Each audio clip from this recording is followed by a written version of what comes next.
Good afternoon, everyone. I am Sensei Kevlar. You have made it to the penultimate lesson. If you're listening right now, I'm very proud of you for taking your discipline this seriously. I'm here today to talk to you about a different path that people go down with regards to financials. So far, I've focused very hard on teaching you methods of remaining profitable always. There are, of course, other ways to make money in this market, and that's with gambling. And a lot of people get tricked into thinking that what they're doing is trading when really they're gambling. A lot of the ways that they do this is they see opportunities in charts and they think that they're buying into an opportunity, and they really don't understand what the potential downside of that opportunity is in a really good way. This happens all the time, and you see this a lot in these markets. But there are, in fact, more nefarious tools within these markets that people use. And today, I'm going to describe to you these tools of financial manipulation. And I need you to understand very carefully that that is what we are talking about. When I've talked to you about strategies, I've talked to you about ways to make you profitable. What these are is these are ways to make other people profitable, not you. And if you study them carefully before you start using them, you will understand why I'm saying that. And if you're clever, you'll use them to make yourself profitable the right way and not the wrong way. And that's what I'm going to try and show you today. And I'm going to beg of you to stick to the path of the way of the trader, because in the other direction does lie madness. It lies on profitability, even if it looks like a short-term opportunity. Ultimately, there's no way to plan for gambling effectively. Normally, when you go to an exchange, the first thing that you're seeing is you're looking at two different sides of the orders. You have the bids and you have the asks. What we're describing is we're describing a contract between two people. One person is wanting to buy assets at a particular price. The other person is wanting to sell assets at a particular price.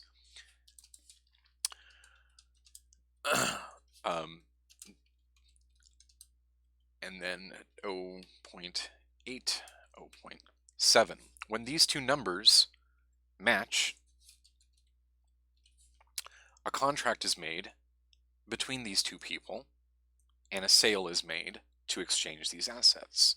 This is the basics of any exchange.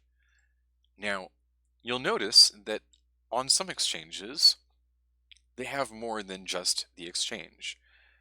On Poloniex, for instance, they have something called margins and they have something called lending.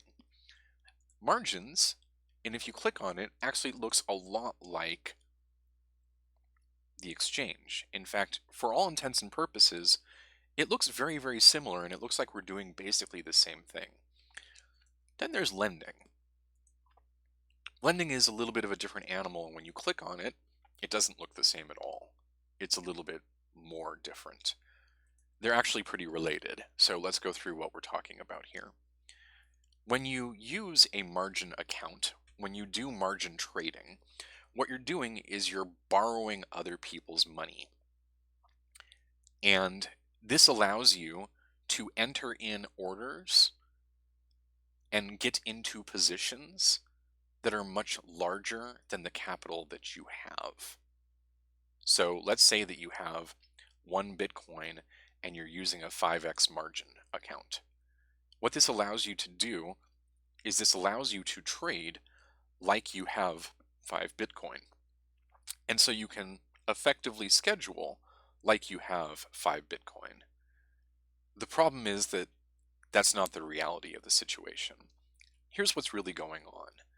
What happens is when you place your order, say you're working at a 5x margin, what you do is they take 4/5 of your order, and they take out a loan. Where do they get the loan from? From this tab right here. What this is your opportunity to offer up loans to margin traders. When you click on the buy order in order to buy something at a margin on a margin, you're taking out a loan on that money that you're using to get all of that. In fact, you're paying for the loan for all of it. And what you're doing is you're securing that loan against your own money. So if you put a Bitcoin in and you're using 5 Bitcoins, at that point you can get up to 5 Bitcoins worth of ether. If that position becomes unprofitable, now you've got 5 Bitcoins. The minute that that position becomes unprofitable by, 20%, and you now have 4 Bitcoins, well, you just got stopped out of that margin. What happened was that you were doing lending against your 1 Bitcoin. You now owe 1 Bitcoin because you went from 5 Bitcoins to 4 Bitcoins. What they do is they force you to exit that position and pay back your missing 1 Bitcoin using your banked 1 Bitcoin. That's how margins work. You are borrowing against your assets, and you're paying for the opportunity to lose your money faster. Now, on the flip side of this, you can leverage more than you had to begin with. If this goes up 20%, you've made a Bitcoin. However, if you were to start with 1 Bitcoin and this goes up 20%, well, you would have only made 0.2 Bitcoin. So what this does is this acts as a multiplier on your money. If you only had 1 Bitcoin, your upper margin on 20% motion upward is 0.2 Bitcoins. But if you're using a margin account and you're using 1 Bitcoin and you're using a 5x margin on that, then your upper opportunity on a 20x motion up is 1 whole Bitcoin on 5 Bitcoins lended against your margin of 1 Bitcoin. If you go down, you're stopped out. You're just paying for the opportunity to lose your Bitcoin. If you go up, you are making more money. This is called gambling. Now, why would people do this? They do this because they don't understand how to plan and they think they can multiply their money this way. And what I'm going to tell you is if you want to multiply your money on these motions, we'll just use a 5 times bigger starting position. You will have achieved the same effect by the time you got down to here, and you won't have stopped yourself out of the market. This is a much smarter way of trading. You don't need to pay for the opportunity to lose your money. What's more is that when you take out this loan, you are paying interest on that loan by the 6-minute mark. Every 6 minutes, that interest gets paid out of your position. So if you sit here and buy something on a margin and you just hold on to it, well, you're really just ticking away your money into interest. Okay? Well, where is that interest going? It's going over here. If instead of doing margin trading, you do margin lending, this is a much better option. Here's what's happening. When they take out a loan, this creates loan demands. You can create a loan demand, and what happens is as soon as you take out a loan by creating the buy order, you're just taking the top of the market right here. These are the loan demands. These are daily interest rates right here. So 0.0013, and you see that somebody just sold some margins and released some of their loans, and now this stuff came back in here, or maybe somebody offered up some loans. Okay. What you can do is you can say, well, I'm going to go ahead and loan you the money, and then I'm going to trust that the exchange, when the position becomes unprofitable, will cancel out your order for you and pay back the loan using your securities. So far, Poloniex has a 100% stop out rate, because what they do is they stop you out 20% early, which gives them enough time to exit your position, even if it's a big position, even if the market is falling down rapidly, and then they got that 20% error in order to stop you out, and they pay you back. Other people like OKCoin use different solutions and two different advantages. If you're going to do margin trading, think very carefully about how you're planning, and think very carefully about taking that same margin X and just doing the same thing with your starting position, because it is the same thing. It's just you're not going to pay interest for the opportunity. On the other side of this is a really good opportunity right here. These things, like not the clams necessarily, the clams stake on their own, you don't have to worry about these. But in really high times of volatility, here's Litecoin going to 0.05% daily. Well, let's say that you're just holding Litecoin. You're just holding it.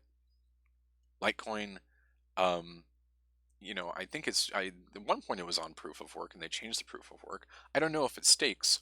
I don't know if it stakes at this rate. But if you're just holding your Litecoin and you've got it up on the exchange and you're just looking for something to do with it, what you can do is you can lend it out to margin traders for a maximum of 2 days. You can certainly go higher, but there's not really a lot of reason to go higher. And then hope that, at whatever rate that we're lending it at, and then hope that this thing gets hit. And then as soon as somebody comes in here and does a margin trade and buys out buys some Litecoin against a margin, your loan goes into effect. You start earning the interest on this money right here from the person who is paying out the interest on this trade right here. At the end of 2 days, they automatically are forced to exit their position, and you get all of the interest. If they exit their position early, you get as much interest as has accumulated so far in 6-minute increments. And then you just sit here and make more money. Now, the trick on this guy is these numbers are changing all the time. And when you do this is why this is a tool of financial manipulation. When you do this, when you place your order here, you can specify the loan rate, but most people aren't paying any attention to it. This is the maximum loan rate that you will accept. But most people are sitting here going, 2%, I'll just pay my 2%. As a result, these things really can get up to 2% daily, and 5% daily, and you really can get locked into a position for 2 whole days at 2% daily, or 1% daily, or 0.5% daily on your Litecoin, on your Dash, on your Dogecoin, on your clams, on your BitShares, on your Bitcoins, on these things that don't otherwise pay out interest. You can be earning a regular interest. What you want to do is you want to have automation which will capture these opportunities at the highest interest rates. As these markets move up, as the volatility comes into here, and more people start doing margin trading, especially in times of really high volatility, these rates tend to soar. So what you need is some automation, which is constantly coming in here and putting you back into the market, and putting out these loans for you at the highest possible percentage rate available to you. There's there's at least two good open source options, Polnix Lending Bot, and there's another one. One's written in Python, one's written in Node, I think. Really good, easy to set up options. You can Dockerize them with a single command line and be off to the races and loaning out your coins very, very simply. I think there's lots of good YouTube videos on how to do that as well. So definitely consider lending. I consider it a good option. Recognize that you might get locked up for 2 days into your position and you're not able to get your money out or into another position for 2 days while you sit here and earn interest on it. And then, when you want your money, you just turn off the bot, wait 2 days, and all your loans expire, and then you can get your money back out with the interest that you earned. Stay away from here. This is where problems occur, because the minute that we go down 20% on this, and you're at a 5x margin, well, you're done. You've lost all of your money. Lost all of your money when you thought you were planning for the bottom. You should have just been on this tab planning for the bottom, and then all the coins that you're sitting here not using, not making any money off of, will come on over this tab and take a look at the money that you could be making off of them. This is where the dark path begins. This is a form of financial manipulation. What we're doing is we're creating false opportunities for people by enticing them with more power than they actually have available to them. What you're doing is you're taking money out on a credit card, flushing it down the drain, and then needing to pay back the credit card. This is a terrible option. Don't do it. Consider your plans wisely, because if you look at your plans carefully, you will realize that you're just paying money to 5x your starting position, and that's all you've accomplished. That's really the end of that story. Now, there is another story, and it is an even darker tale. And like lending, it does have a bright side to it. But first I have to take you down the dark path. Remember back here we had two people who are wanting to buy and to sell. Let's use a more real-world example. Instead of saying that this is our buyer and our seller, let's use a much more real-world example. Let's say that we have a farmer, and he grows corn. Okay. The farmer has a yearly crop. In the summer, corn really does well. In the winter, corn doesn't do so hot. As a result, the prices of corn fluctuate. Now, over here, we have the other side of that market, which is also experiencing those price fluctuations. This is, of course, the cereal company. It's a factory, and they buy corn. The farmer wants to take advantage of high prices during the summer and, lock in those low prices take advantage of those low prices during the winter when the corn is not doing well and there's more demand for it. And he wants to be able to sell at those prices at the time come summer, when lots and lots of farmers have corn and there's lots of corn and the price of corn is going down. On the other hand, the cereal company wants to do long-term planning as well. You see over here, the farmer wants to plan long-term for his crop and for his selling. Over here, the cereal company wants to do long-term planning as well. They have budgets, they have constraints. They want to be able to say, I'm going to lock in corn at this rate for the next month, 3 months, 6 months, and I'm going to do this at a time when corn is at a low, and I think it's going to go up in the future, so I'm going to lock in the rate. What we're doing here is this person is speculating that the price of corn will go down in the future, and he's trying to lock in a high price. This person is speculating that the price of corn will go up in the near future. He's trying to lock in a low price. Together, these two people can reach an agreement that benefits them both. What they do is they say, in 6 months, I agree to sell 100 bushels of corn at $1 of corn a bushel. I'm using made up numbers here to make the math easy. Okay.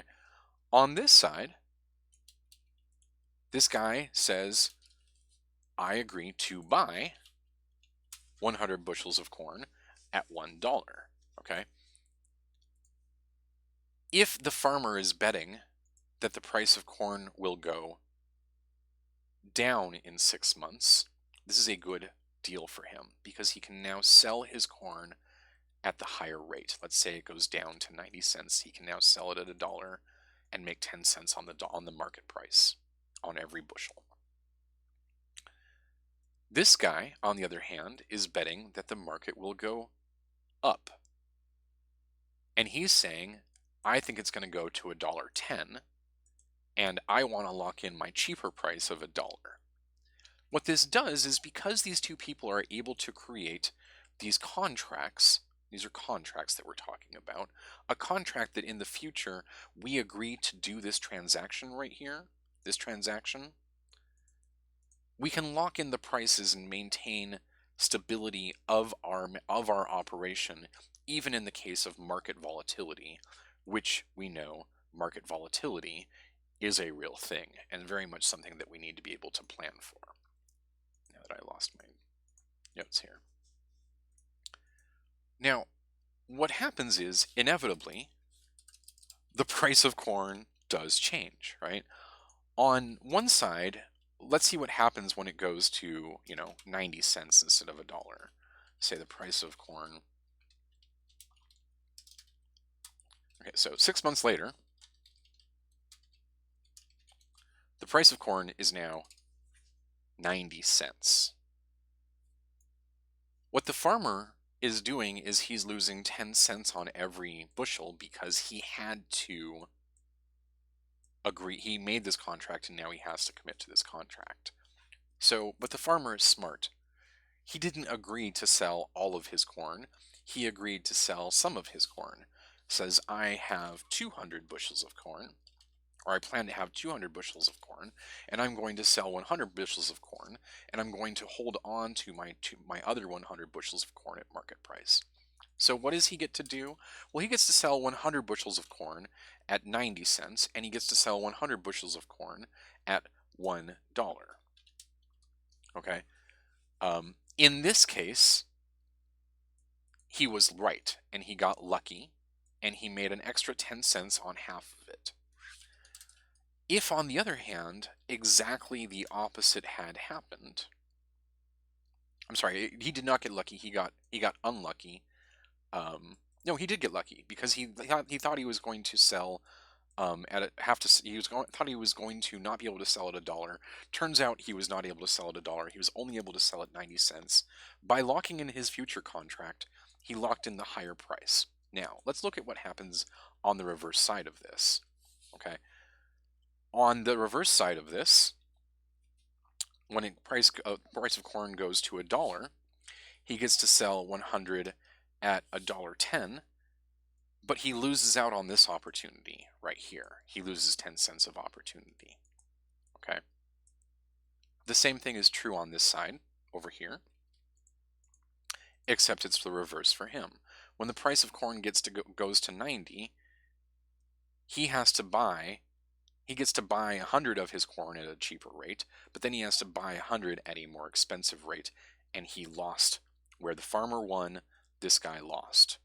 And the reverse is true. When the price of corn goes up, he has to take a higher rate that he's paying for, but he gets to take advantage of this lower rate that he locked in his contract at.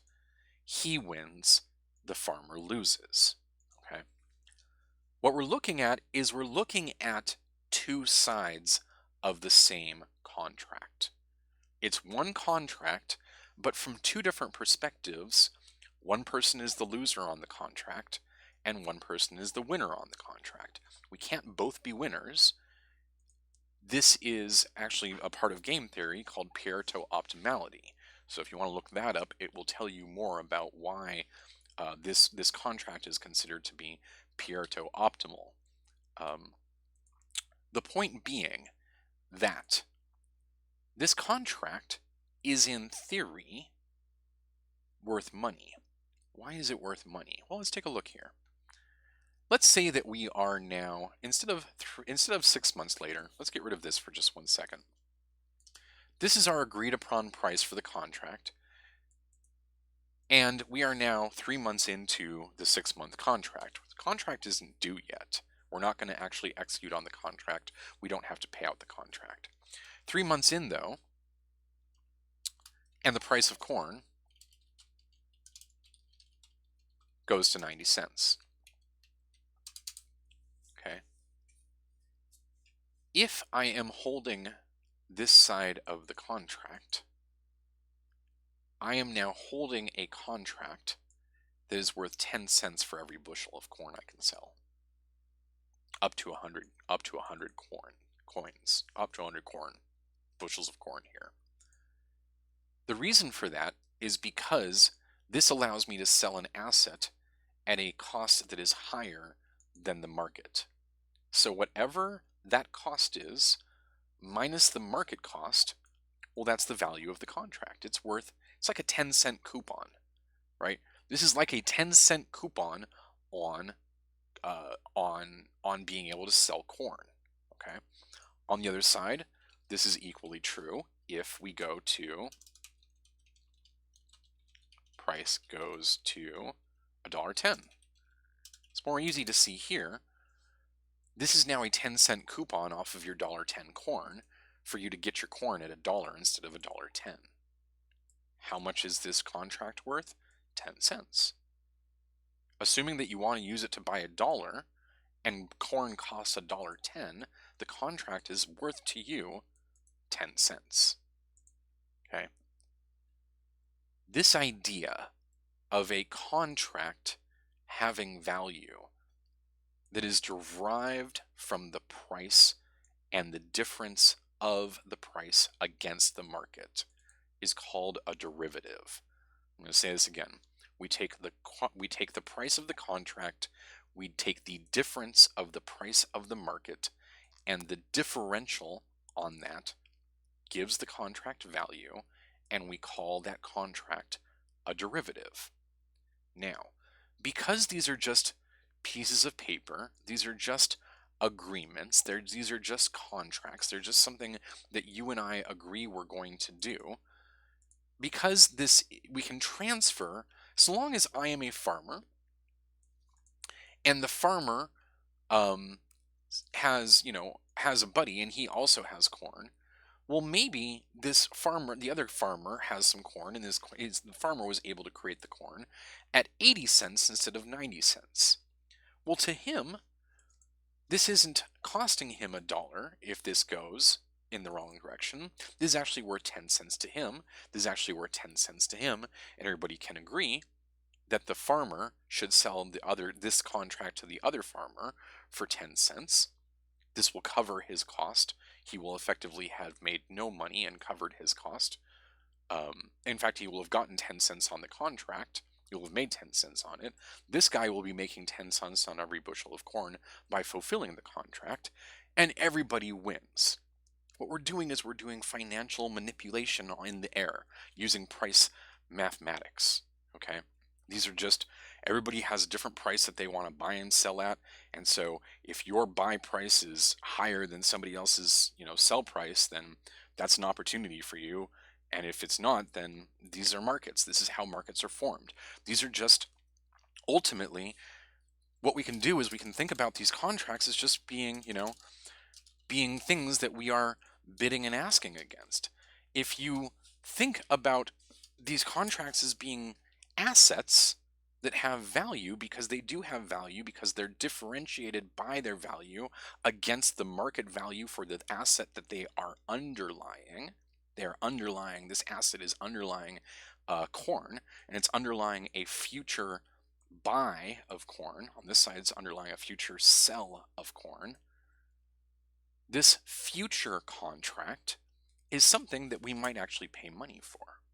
If I say that I have a market of future contracts on corn, and one of my market prices is $100, and over here one of my market prices is 90 cents, well, guess what? Well, I'm just talking about an exchange. That's what this is. That's what I just described. I just described a bid-ask protocol. Sorry, not $100, but a bid-ask protocol for contracts. Contracts which are derivatives of their underlying asset. They are given value because they create an agreement that creates value. The agreement is this future price against the market price. Now, here comes the critical part. If you've made it with me this far, congratulations. I know this is confusing. We're really talking about one contract. We're talking about two sides of one contract. What exchanges do is they create contracts. They are just imaginary pieces of paper on which one side somebody is agreeing to buy at a certain price, and on the other side somebody is agreeing to sell at a certain price against the current market. And then when the market moves on them, those contracts become worth more on one side and worth less on the other side. What we're talking about is we're talking about derivative markets. And what people do is they create these derivative markets around derivatives, and derivatives are imaginary. They just poof into existence when one guy places a buy order, one guy places a sell order on a bid-ask protocol, and the contract comes into existence. And then when somebody somebody wants out of this contract, they got to look for somebody on this side to buy it from them, and the contract persists. And the contract persists until this date, at which time that contract is due for the market difference. Whatever that market difference is, well, whoever's holding that contract, that hot potato of difference, either gets the difference or pays the difference, whatever side of that contract you're on. Now, what I'm talking about is I'm talking about future contracts. And there's a number of exchanges that offer future contracts. Here's an example of the BTC USDT futures. This is a quarterly contract. We have three types of contracts: the weeklies, the bi-weeklies, and the quarterlies. And what these are is these are contracts that get created whenever anybody goes buy, sell, poof, we create the contract. And then there's an expiration date, and that expiration date, Jumbucks. Oh, there it is. That expiration date is, sometime in the future. In this case, we have 1 day and 13 minutes left until the expiration date on OKCoins. That's probably for the weeklies. Every week we expire the weeklies. Every other week we expire the weeklies and the bi-weeklies. And then 4 times a year we expire the weeklies, bi-weeklies, and the quarterlies, all on the same day. We call these quarterlies Armageddon Day when we're expiring all 3. And I'll explain to you why. These derivative contracts, they don't necessarily follow the market exactly. There's speculation on a future price on the market. You can see here that the futures contract went as high as 5,100. Down here, it went as low as 3,600. Yet these are Bitcoin. This is a Bitcoin market. Well, we know that the Bitcoin market didn't achieve this high, and it didn't achieve this low. This was speculation. This was people buying up the future contract thinking that they would be able to get that price.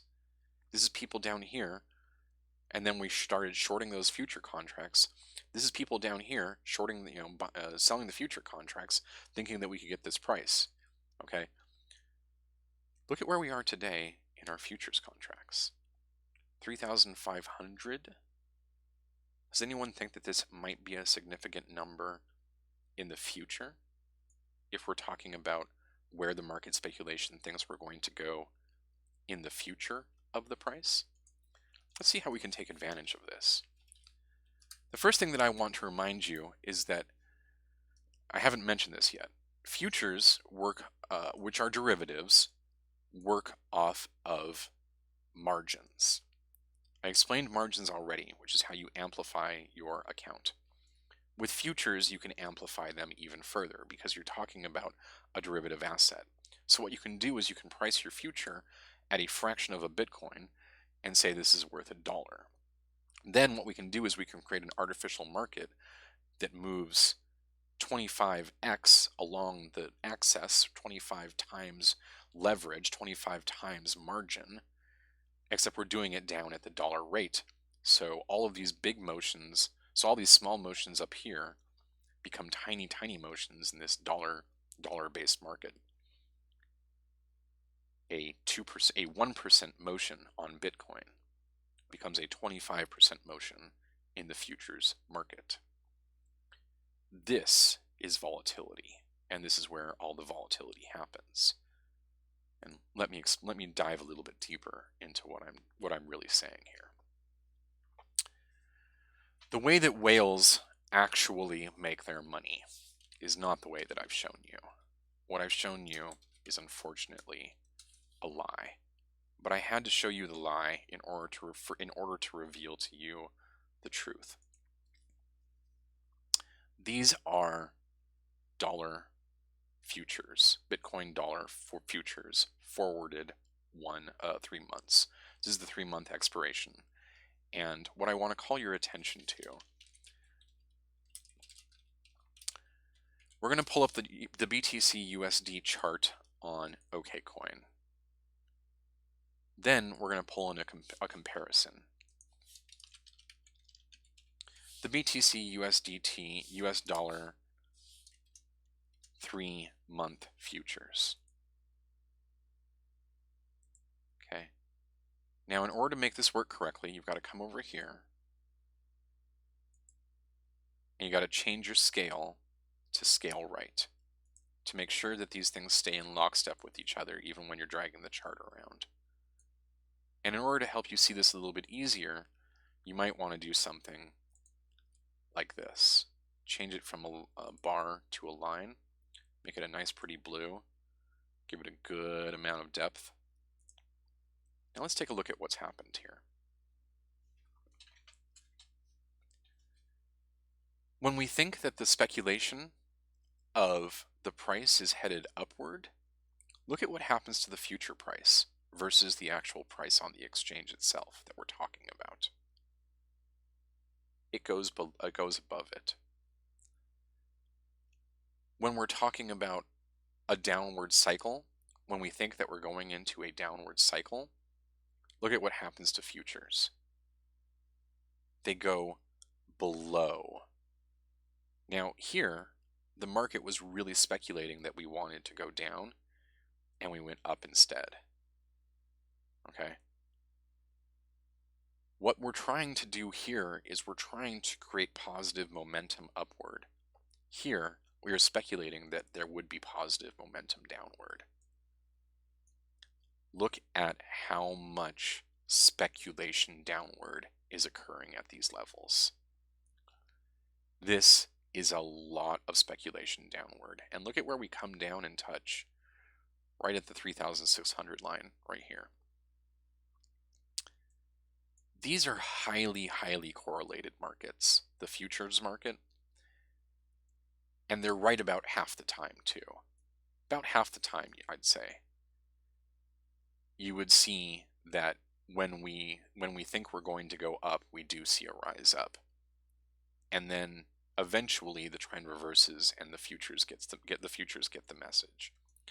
But a lot of the time, they absolutely have the message prior to the rest of the world. Speculation, absolutely. But they are speculating in a very interesting way. And watching them reveals more about this market than I ever thought it would.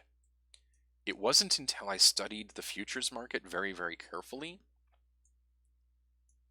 that I fully understood what the whales were doing. Allow me to explain.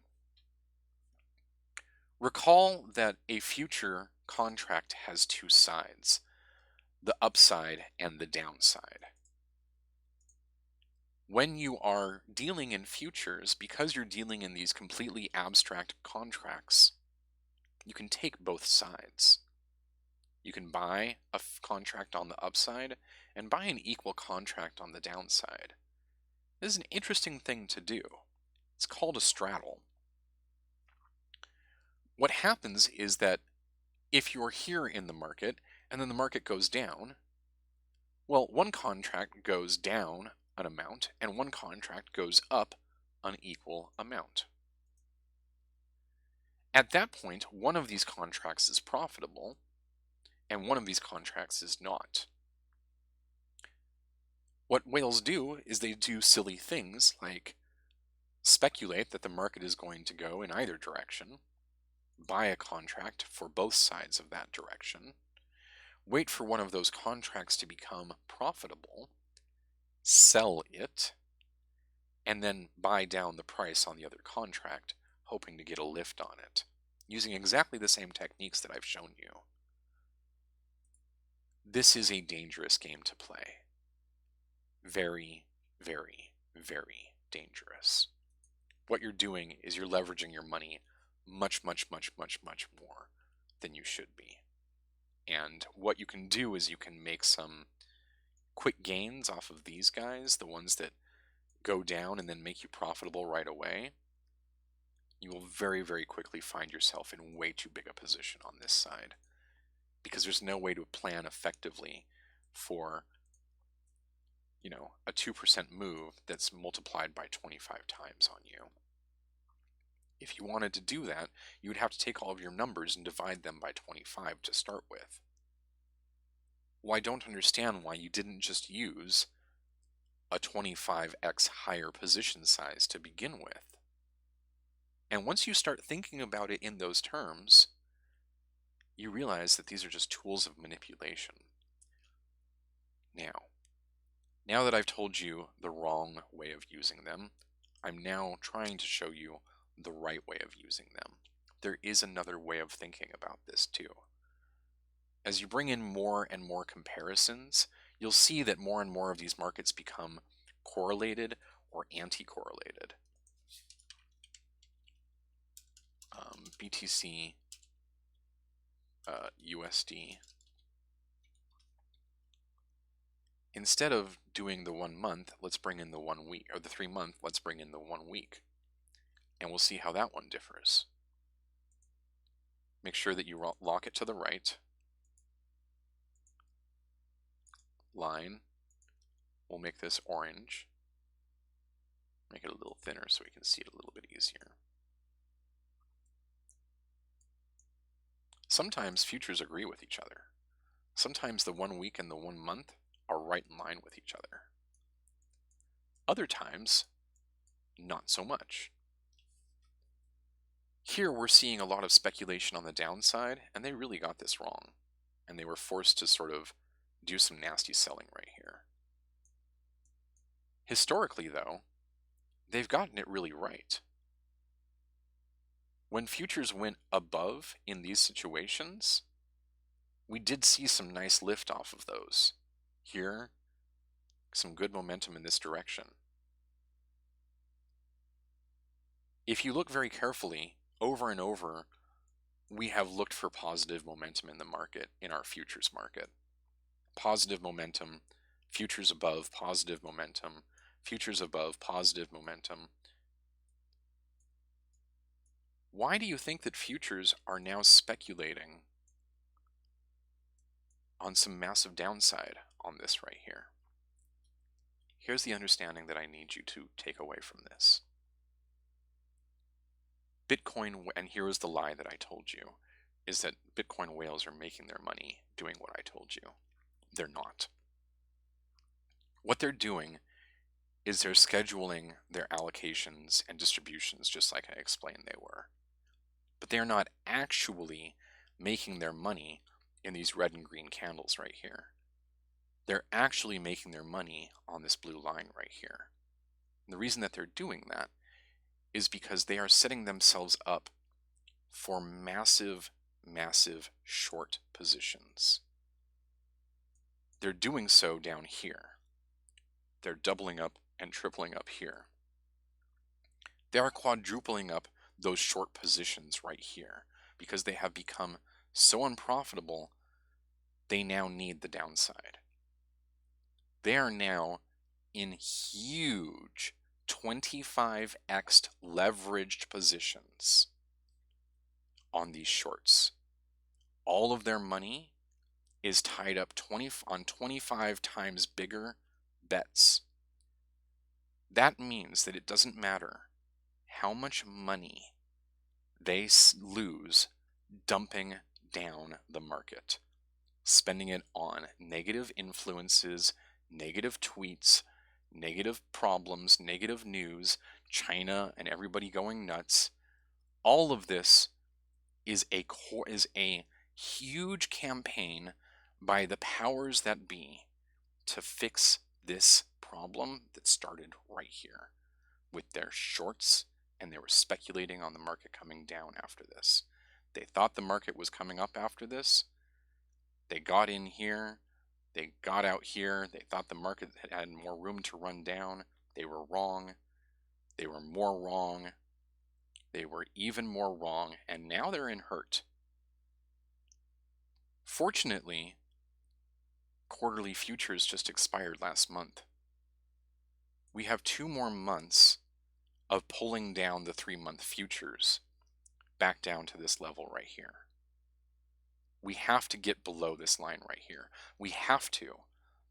Otherwise, they can't be profitable. All of these nasty shorts right here can't be profitable unless they tripled up, quadrupled up. They're just now starting to get out of them. They're just now starting to get relief off of them, because if they were short here and they had to triple up and quadruple up here, or double up here, triple up here, they're in some huge positions. They're looking for any relief, and this hurts. This is really painful on that.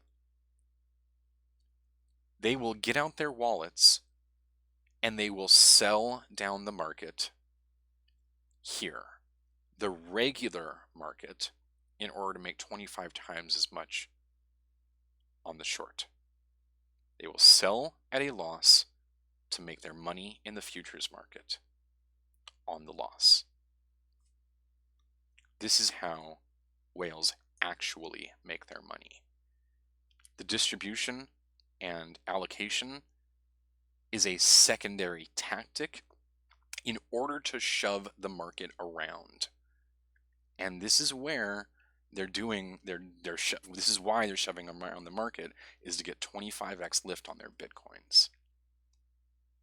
If you really do feel the need to go and explore futures and future markets, do so with great caution. Do so knowing that your sensei has been in these markets, has done options, has done futures, and I have decided that all of them are tools of mass financial manipulation. They are ways of destroying your planning ability. These are not plannable markets. This is not something that you can make a schedule for down here with. This is not something you can make a schedule for up here with on a short. Unless you really do have millions and millions of dollars and you really are starting with very small positions and making incrementally large bets and scheduling your millions of dollars all the way up on this short. And then you have a couple 100,000, a million, or two more to go dump into the real market to push the fake market down.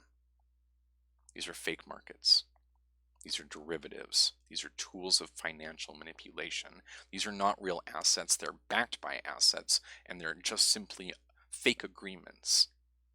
Fake agreements that allow the whales to make all of their money by manipulating the real market. I've talked a lot about manipulation, and I've talked a lot about the importance of paying attention to news. If you're not paying attention to this signal right here, this is the most important signal in this market. There is no more important signal long term about the direction that the whales intend to take the market. They were telling you back here that they intend to take the market up. They were telling you over and over that they like the up direction. They were telling you back here that they like the up direction. They like their upside on this. Lots and lots and lots of upside, upside, upside on the blue, upside on the blue. Even coming back here, you'll see lots of switches, lots of reversals. At this point, they're telling you something else. They're telling you something very, very different. And if you're not paying attention to that and you don't understand what it is they're doing by creating money, creating markets for money, creating markets with money out of thin air, these just poof into existence, you might be tempted to go, oh, 25x on this short. I'll just write it all the way down and 25x up my money. Don't. This is not the way of the trader. The way of the trader is you plan your trade and you trade your plan. You don't gamble. You don't take risks. This is risk. This is a lot of risk right here. Margins, options, futures, all derivatives carry inherent risk with them, and you don't need them. And if you do your planning correctly and you examine what it is that they're offering you, you will see why you don't need them. You will understand why I don't use them at all anymore, ever. They have no place in my plan. They don't make sense. They don't give me the value that I'm looking for. They are tools to sucker people into markets and take all of their money. I really, really invite you to study these carefully, and when you are done studying them, leave them alone. Use them as tools in your toolbox. To help you decide what it is that the whales are actually doing in this market, but don't gamble. Don't put your money in and roll the dice. Plan for profitability long term. Plan the trade and trade the plan. And this is the way of the trader. Thank you very much.